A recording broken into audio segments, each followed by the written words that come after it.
तो हाल ही में मैंने टाटा नैनो देखी और इसी बात पे मुझे एक कहानी याद आ गई। ये कहानी है रतन टाटा और ममता बनर्जी की।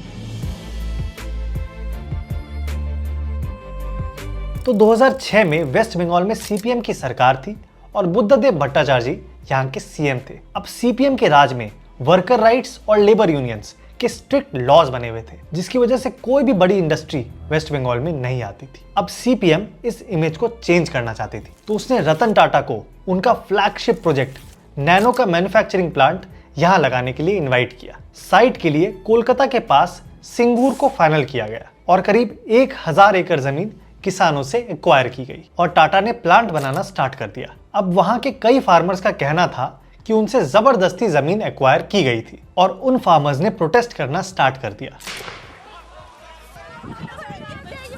अब ममता बनर्जी उस समय ऑपोजिशन में थी और उन्हें यह बात बहुत बड़ी अपॉर्चुनिटी लगी और इस प्रोटेस्ट को लीड करने लगी। टाटा के एम्प्लॉइज को उनकी फैक्ट्री के अंदर जाने से रोका जाने लगा और कईयों के ऊपर हमले भी किए गए और ममता बनर्जी ने प्लांट को बंद करवाने और किसानों को उनकी जमीन वापस दिलवाने के लिए 26 दिन का फास्ट किया। एक फार्मर ने तो अपनी जान तक ले ली। इससे सीपीएम, जो वर्कर राइट्स की पोस्टर बॉय थी, उसकी इमेज परमानेंटली खराब हो गई। ये सब देखते हुए रतन टाटा ने अनाउंस किया कि लगभग कंप्लीट हुई हुई फैक्ट्री, जिसमें करीब 1000 करोड़ रुपए इन्वेस्ट किए गए, वो उसे बंद कर रहे हैं